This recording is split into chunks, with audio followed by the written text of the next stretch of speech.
খোয়াই জেলার তেলিয়ামুড়া থানাধীন মেলা পাথর এলাকায় গৃহবধূ শর্মিষ্ঠা মোদকের বস্তাবন্দি দেহ উদ্ধারে ব্যাপক চাঞ্চল্য ছড়িয়েছিল গোটা এলাকায়। গত শনিবার রাতে বাড়ির ভেতর থেকে দুর্গন্ধ ছড়িয়ে পড়লে বিষয়টি তেলিয়ামুড়া থানায় জানান প্রতিবেশীরা। খবর পেয়ে ঘটনাস্থলে পৌঁছে একটি বস্তার মধ্যে প্যাক করা অবস্থায় শর্মিষ্ঠার ক্ষত বিক্ষত মৃতদেহ উদ্ধার করে পুলিশ। বাড়ির সদস্যদের উপস্থিতিতে শনাক্ত করা হয় মৃতদেহের। পরবর্তী সময়ে এই খুনের ঘটনায় গ্রেপ্তার করা হয় অভিযুক্ত স্বামীকে। 3 দিনের পুলিশ রিমান্ডে এই খুনের ঘটনা স্বীকার করে গোপাল মোদক। বৃহস্পতিবার খুনের এই ঘটনা পুনর্নির্মাণ করে দেখায় অভিযুক্ত গোপাল মোদক। শর্মিষ্ঠা মোদককে ঘুমের ওষুধ খাইয়ে কিভাবে খুন করা হয়েছে তা পুলিশ এবং ফরেনসিক বিশেষজ্ঞদের কাছে তুলে ধরে গোপাল মোদক। পারিবারিক অশান্তি থেকে মুক্তি পেতেই এই খুন বলে জানিয়েছে গোপাল মোদক। আমার মা বাবা সবাই চাইলা তাই দিকে আমার আইতাম একলা ভাবে, তাই শুধু আমার লিয়ে থাকতো। আমি কই না, আমাদের এটা সম্ভব না, আমার মারে আমার কেটা দেখবো না, তোমার মা জাগা মইরা এটা আমার দেখবার বিষয় না। আর বিভিন্ন ভাষায় গালিগালাজ, মারে তুললা, বাইরে তুললা, আর তার বাবাটাও তুললা, বিভিন্ন গালাগালা। তার বাবারও তো ডেইলি ভক্ত, মোবাইলে আমার সাথে আলোচনা করতো। বাবা বিলে অদৃশ্য ক্যামেরা লাগিয়ে রাখছে, তার বেচা কিনে হয় না, মানুষের দাম দূরি করে জায়গা। আর তার বাবা বিলে তার একবার মিশাইছি ওষুধ, ওষুধ মিশাইছো, ঘুমের ওষুধ, এটা ওআরএস একটা দিছি, যেটা মিশাইছি তাইলে দিছি, আর আমি একটা লইছি। যেটা মিশাইছি দেখাচ্ছে কিছুক্ষণ পর, আধা ঘন্টার মতো পরে ঘুমাই দিছি।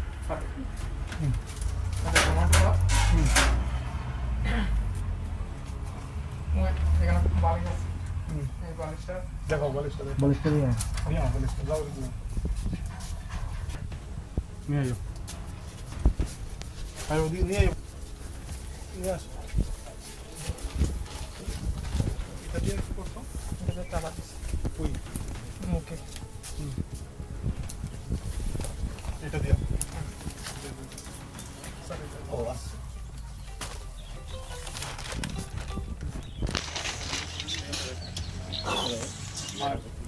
গৃহবধূ খুনের এই ঘটনায় প্রথম থেকে স্বামী গোপাল মোদকের উপর সন্দেহ ছিল বলে জানিয়েছে পুলিশ।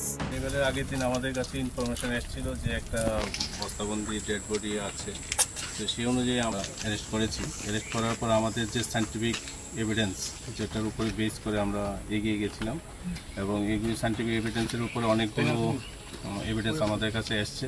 সেই এভিডেন্সগুলো আসার পর আমরা কোর্টে ওকে ফরওয়ার্ড করেছিলাম। পরের দিন রিমান্ডে নিয়ে সেই এভিডেন্সের উপরে বেস করে আমরা আজকে রিকনস্ট্রাকশন করলাম যে scene of crime, as well as আমরা ওর বাড়িতেও ওখানেও আমরা ভিজিট করে ওখান থেকে কিছু এভিডেন্স রিলেটেড কিছু ম্যাটেরিয়ালস আমরা সিজ করেছি, এবং এগুলো তদন্তের সাথে এখন কিছু বলা যাবে না। কবে স্বীকারোক্তি দিয়েছি? স্বীকারোক্তি ডিউরিং রিমান্ড পিরিয়ড, এবং ফর্মালিটিস মেনটেন করে আমরা সব কিছু করেছি। আপাতত এই আছে, এবং আমাদের বিধির মধ্যেও আমাদের যারা আয়ু ছিল এবং সঙ্গে যারা অন্য অফিসাররা ছিল, আমাদের এসডিপিও স্যার ছিলেন, আমরা সবাই জয়েন্টলি বিষয়টাকে ট্র্যাক করেছি, এবং এখন অবধি যতটুকু এভিডেন্স করেছে হি ইজ দ্য মেইন। রাজ্যের নারী নির্যাতনের সিংহভাগই হচ্ছে সামাজিক কারণে। রাজ্য স্বরাষ্ট্র দপ্তরের দেওয়া সর্বশেষ তথ্য অনুসারে গত 2024 সালে মোট 31 জন মহিলার মৃত্যুর মামলা লিপিবদ্ধ করা হয়েছে রাজ্যের বিভিন্ন থানা এলাকাগুলিতে, যার 95% গার্হস্থ্য হিংসার শিকার। পারিবারিক অশান্তি যেন এখন সমাজের এক নিত্যসঙ্গী দুঃস্বপ্ন। ক্ষণিকের রাগ, অভিমান আর অবিশ্বাসের জেরে ভেঙে যাচ্ছে সম্পর্কের বন্ধন, আর এর সরাসরি শিকার হচ্ছেন মহিলারা, যেখানে নিভে যাচ্ছে একের পর এক প্রাণ। ফিউরো রিপোর্ট, নিউজ নাও।